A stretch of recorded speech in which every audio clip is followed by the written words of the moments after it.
Hello friends, Sunday afternoon சரப்பாவும் பாப்பாவும் தூங்கிட்டு இருக்காங்க. நான் வந்து 200 கொஷின்ஸ் தமிழ் வந்து டெஸ்ட்டு போட்டுட்ருந்தேன்.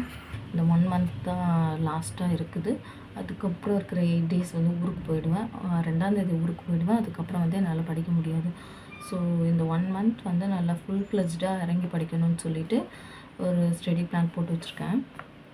உங்களுக்கும் யூஸ்ஃபுல்லாக இருந்தால் ஃபாலோ பண்ணுங்கள். இல்லைனா உங்களுக்கு தகுந்த மாதிரி நீங்கள் ஒரு ஸ்டடி பிளான் போட்டு ரொம்ப ஸ்ட்ரிக்டாக இந்த மந்த் ஃபுல்லாக ஃபாலோ பண்ணி படிங்க. எப்படி போட்டிருக்கேன்னா, நான் வந்து 7th தமிழும் 6th தமிழும் மட்டும் நியூ புக்கில் இன்னும் வந்து ஃபர்ஸ்ட் ரிவிஷன் வந்து பெண்டிங் இருக்குது.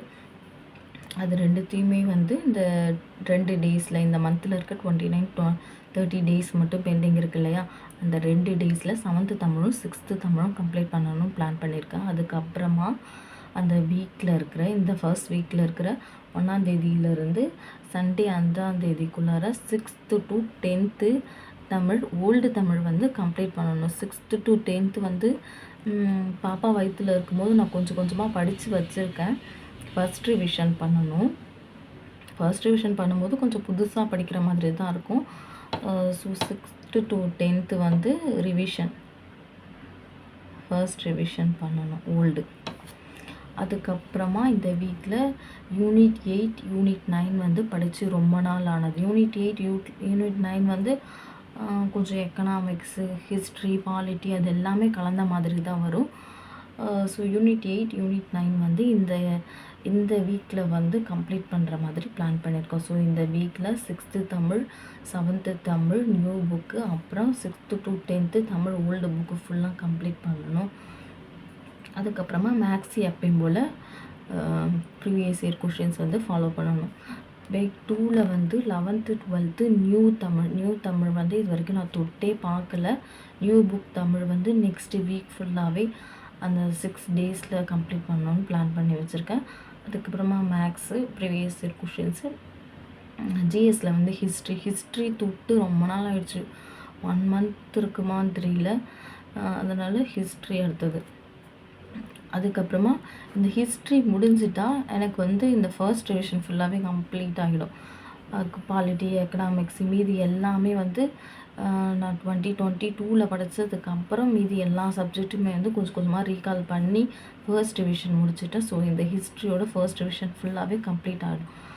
அதுக்கப்புறம் வீக் 3லேருந்து ஃபுல் ரிவிஷன் தான். 6th to 10th வந்து நியூ புக்கில் ரிவிஷன் 2, ஃபர்ஸ்ட் ரிவிஷன் முடிஞ்சிருச்சு இல்லையா, செகண்ட் ரிவிஷன் 2. அதுக்கப்புறம் மேக்ஸு நார்மலாக ப்ரீவியஸ் இயர் கொஷின்ஸ் தான். ஜிஎஸில் திரும்பி ஃபர்ஸ்ட்லேருந்து ஆரம்பிக்கிறேன். ஜிஎஸ் இப்போ வந்து நமக்கு போன தடவை ஃபர்ஸ்ட் ரிவிஷனில் ரொம்ப நாள் 1 வீக் 2 வீக்ஸ் அந்த மாதிரி எடுத்தது இல்லையா, இப்போ வந்து நம்ம செகண்ட் ரிவிஷன் பண்ண போகிறோம். ஸோ பாலிட்டி, ஐஎன்எம் சேர்த்து இந்த ஒரு வாரத்துலேயே முடிக்கிற மாதிரி. ஸோ 2 யூனிட் எடுத்திருக்கேன் ஒரு வாரத்துக்கு. பாலிட்டி, ஐஎன்எம், அடுத்த வாரத்தில் எக்கனாமிக்ஸு, ஹிஸ்ட்ரி, அப்புறம் யூனிட் 8 யூனிட் 9 சேர்ந்து தான் வரும். அதுக்கப்புறம் ஜாக்ரஃபி. ஸோ இது எல்லாமே செகண்ட் ரிவிஷனுக்கு போட்டு வச்சுருக்கேன்.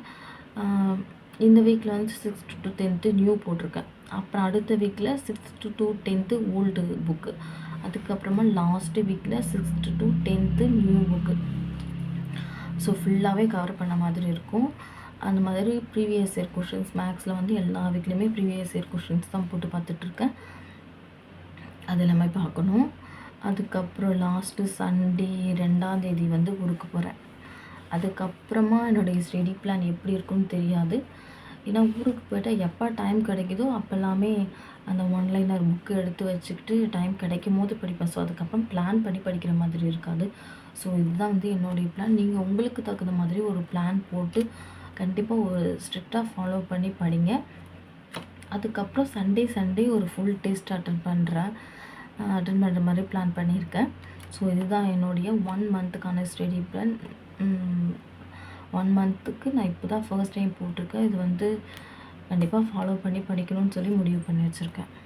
இது பார்த்திங்கன்னா என்னுடைய டைரி. இதில் வந்து என்னுடைய ஹஸ்பண்ட் எழுதி வச்சுருக்காங்க. அனுஷா எம்சிஏ விஏஓ குறித்து படித்து எழுதி வச்சுருக்காங்க. இந்த மாதிரி எழுதி வைக்கும் போது எனக்காக இல்லைனாலும் இவருக்காகவாச்சும் படித்து கண்டிப்பாக பாஸ் ஆகிடணும் அப்படின்னு தோணுது. தமிழை வந்து நம்ம எப்பயுமே வந்து நம்பிடவே கூடாது. நம்ம வந்து தமிழ் மீடியம் தான் படிச்சிருக்கோம். ஸோ நமக்கு தமிழ் நல்லா வரும்னு சொல்லிட்டு நம்பவே கூடாது. தமிழ் தான் வந்து கடைசியில் காலை வாரிவிடும். நான் வந்து ஒரு 100 கொஷின்ஸ் தமிழ் மட்டும் போட்டு பார்க்கமேன்னு சொல்லிட்டு ட்ரை பண்ணேன். இது வந்து இப்போ ரீசெண்டாக நடந்த ஒரு எக்ஸாமுடைய கொஷின் பேப்பர் இது வந்து இப்போ ரீசெண்டாக நடந்த எக்ஸாமுடைய கொஷின் பேப்பர். அதை அட்டன் பண்ணி பார்க்கும்போது நான் வந்து இப்போ ஃபர்ஸ்ட் ரிவிஷன் என்ன கம்ப்ளீட் பண்ணல இல்லையா, 6th 7th கம்ப்ளீட் பண்ணலை. அது இல்லாமல் இலக்கணமும் கொஞ்சம் பெண்டிங் இருக்குது. அதை வச்சு இப்போதைக்கு படிச்சிருக்கிற வரைக்குமே பார்த்தா டெஸ்ட்டில் என்னால் 52 தான் போட முடிஞ்சுது. ரொம்பவே அப்செட் ஆகிட்டேன். சரி இன்னொரு டெஸ்ட்டு போட்டு பார்ப்போம்னு சொல்லி 2019 இது எடுத்து போட்டு பார்த்தேன். இது வந்து அடிக்கடி எடுத்து பார்த்துருக்கேன் கொஞ்சம், அதனால 64 போட முடிஞ்சுது. ஸோ வந்து நம்ம தமிழ் அலட்சியமாகவே நினச்சிடக்கூடாது. ஸோ தமிழுக்கு ரொம்ப இம்பார்ட்டன்ஸ் கொடுத்து படிக்கணும். அதுக்காக தான் தமிழ் வந்து இத்தனை ரிவிஷன் வந்து எழுதி வச்சுருக்கேன். ஸோ அதுக்காக தான் தமிழில் வந்து இத்தனை ரிவிஷன் எழுதி வச்சுருக்கேன்.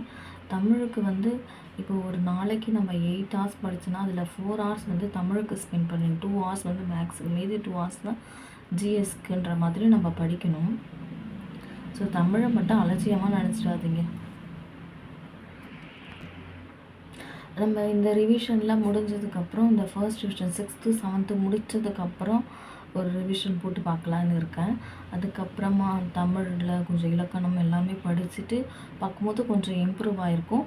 அதுக்கப்புறம் நம்ம செகண்ட் ரிவிஷன் 3rd ரிவிஷன்லாம் போகும்போது தமிழில் கொஞ்சம் இம்ப்ரூவ் ஆகலாம். ஃபுல்லாகவே நம்ம 100 எடுக்கிற அளவுக்கு நல்லா ப்ராக்டிக்ஸ் ஆகிடும். நம்ம 10th 12th படிக்கும்போது நம்ம வீட்டில் வந்து டிவி வந்து ரீசார்ஜ் பண்ண மாட்டாங்களா, அந்த மாதிரி தான் நானும் இப்போ பண்ணிகிட்ருக்கேன். ஒரு 2 month டிவி ரீசார்ஜ் பண்ணல. நான் பாட்டு கேட்பேன்னு சொன்னது வந்து நெட்டு கனெக்ட் பண்ணி ஒரு 3 பாட்டு வச்சு பார்த்துட்டு விட்டுருவேன். ஆண்ட்ராய்டு டிவி தான். அப்புறம் ஆண்ட்ராய்டு டிவியில் நெட்டு கனெக்ட் பண்ணிவிட்டு ப்ரீவியஸ் இயர் கொஷின்ஸு தமிழ் வந்து நான் போட்டு பார்ப்பேன். தமிழ் வந்து டிவியில் ஓடிட்டே இருக்கும். நான் ஆன்சர் பண்ணி நோட்டில் அந்த டிக் போட்டு வச்ச மாதிரி காமிச்சு இல்லையா, அந்த மாதிரியும் டெஸ்ட் அட்டன் பண்ணி பார்ப்பேன். ஸோ டிவி பார்க்குறதையும் சுத்தமாக விட்டாச்சு. அதுக்கப்புறமா மொபைலில் வந்து தேவையில்லாத ஆப்ஸ் எல்லாமே ஏற்கனவே டெலீட் பண்ணி தான் வச்சுருக்கேன். அப்புறம் செட்டிங்ஸ் எல்லாமே சிலது சேஞ்ச் பண்ணி வச்சுருக்கேன். வாட்ஸ்அப்பில் வந்து நோட்டிஃபிகேஷன்ஸ் வந்தால் சவுண்ட் வராது. அப்புறம் வந்து முக்கியமாக யூடியூப்பில் போயிட்டு ஒரு 5 நிமிஷத்துக்கு அப்புறம் நம்ம யூடியூப்குள்ளார போயிட்டு ஒரு 5 minutes ஆனதுக்கப்புறம் நமக்கு வந்து நோட்டிஃபிகேஷன் வர மாதிரி செட் பண்ணி வச்சுருக்கேன். பிரேக் எடுத்துக்கோங்க, 5 நிமிஷம் போதும், அந்த மாதிரி நம்ம செட் பண்ணி வைக்கலாம் யூடியூப்பில். அதுவே நமக்கு ரிமைண்ட் பண்ணும், 5 நிமிஷத்துக்கு மேலே பார்க்குறோன்னு சொல்லிட்டு ரிமைண்ட் பண்ணும்.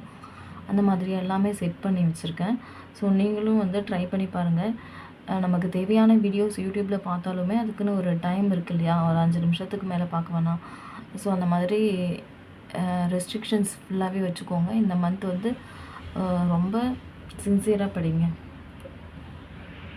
ப்ரீவியஸ் இயர் கொஷின் பேப்பர் வந்து ஆன்சரோட ஒன்று எடுத்து வச்சுக்கிட்டேன். ஆன்சரோட பார்த்து இலக்கணம்லாம் நம்ம எந்த இடத்துல வந்து மிஸ்டேக் பண்ணுறோன்னு சொல்லி ஐடென்டிஃபை பண்ணி, இப்போ வினைத்தொகைனா அந்த வினைத்தொகையில் இருக்கிற வினைத்தொகைக்கு என்ன வரும், அதுக்கப்புறம் அந்த இலக்கண குறிப்பு, அது எல்லாமே ஒன்று ஒன்றா புக்கை பார்த்து டீட்டெயிலாக எழுதி படிச்சுக்கிட்டு இருந்தேன். நீங்களும் இந்த மாதிரி தமிழுக்கு ஒரு 100 கொஷின்ஸ் மட்டும் போட்டு பாருங்கள். ஃபஸ்ட் டைம் போடும்போது நிறைய மிஸ்டேக்ஸ் கண்டிப்பாக வரும். அது என்னென்ன மிஸ்டேக் வருது, நீங்கள் இலக்கணத்தில் நோட் பண்ணுறீங்களா, இல்லை பாடல் வரிகள் மிஸ்டேக் வருதா, அந்த மாதிரி என்னென்ன மிஸ்டேக்கும் நோட் பண்ணி வச்சுக்கிட்டு அதை ஐடென்டிஃபை பண்ணி கரெக்டாக படிச்சிங்கன்னா கண்டிப்பாக நம்ம ஸ்கோர் பண்ணிடலாம். ஸோ நீங்களுமே ஜூனில் இருக்கிற 8 டேஸை கணக்கு பண்ணாமல் 30 டேஸ்க்கு மட்டும் பிளான் போட்டு ஃபாலோ பண்ணி படிங்க. எல்லாருக்கும் ஆல் தி பெஸ்ட். தேங்க்யூ.